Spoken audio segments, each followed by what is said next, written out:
Hello and good day everyone. My name is Lillian Nyangasi. I'm an attorney working as an advocate in the Republic of Kenya. I also am a co-founder and a director of Set Free to Thrive, an organization working to combat human trafficking and crime amongst young people in Kenya within East Africa. Set Free to Thrive has many program areas and activities, and all of them are aimed towards preventing crime and human trafficking.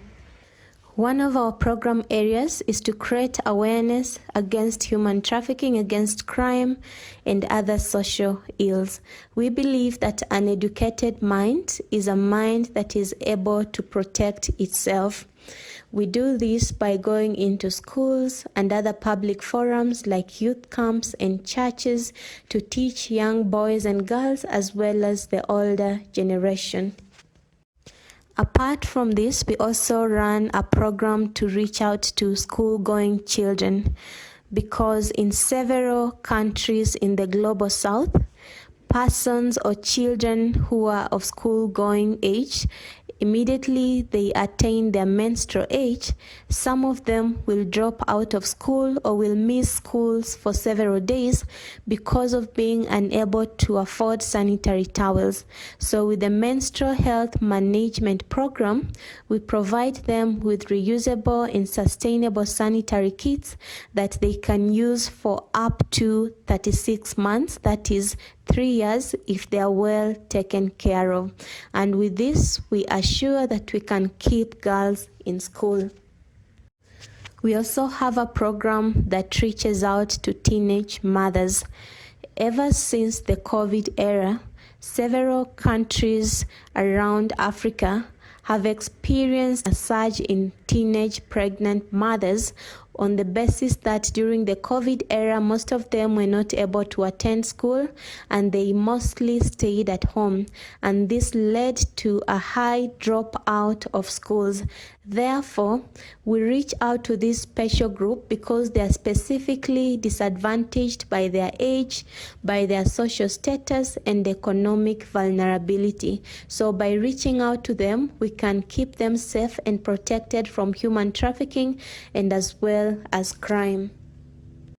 We also run our Thrive Junior groups, which mainly comprise of teenage boys and girls who are grouped according to where they live. Most of them do live in slums and village areas, and so that they can continuously and constantly meet so that we can keep them accountable, we can monitor them, we can mentor them, and equip them with the skills required for them to lead wherever they go in preventing crime and also protecting themselves against human trafficking. The teenage groups meet at least twice a month, and they do this just to create a safe space for one another. We also have another program where we offer legal aid to victims and survivors of human trafficking and also of crime. Today, I would like to speak about one of the most important tools in fighting and preventing crime amongst young people. And this is the role of positive family relations. In our grassroots activities and experiences, we have noticed that young people who belong to families which nurture positive relations are much less likely to indulge in crime. This is because in families, values, standard behaviors, and also principles of behavior are clearly communicated. So young people will clearly understand from a relatively young age what are the do's and don'ts in a community.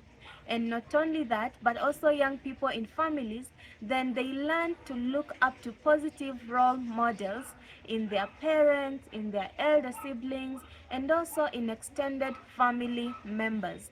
And with this, they grow up and they learn at a relatively young age what is acceptable conduct in societies and what is unacceptable.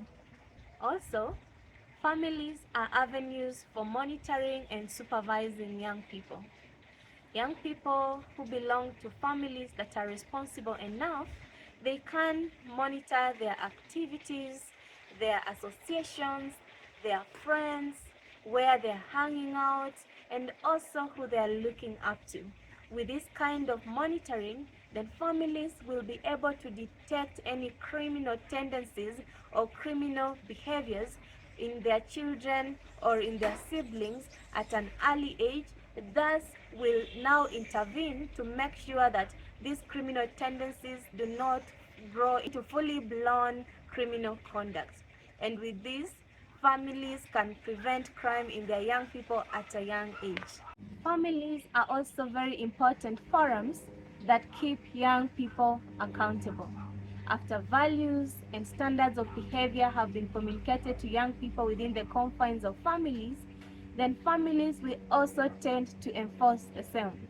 This can be through positive reinforcement where good behavior is rewarded and bad behavior is reprimanded. So when young people realize that the authority structure in families is enforceable and it's cogent, then the young people learn at a relatively young age to respect authority. Therefore, they learn to also avoid run-ins with authority, which could be the law enforcement agencies of a country or any other institution that is charged with the responsibility of enforcing law. In Swahili, we have a saying that goes that umoja ni nguvu. What this means is that unity is strength. Therefore, let us come together and create strong families where we can nurture young people to be free from crime and also create a new generation of responsible and accountable leaders. Thank you.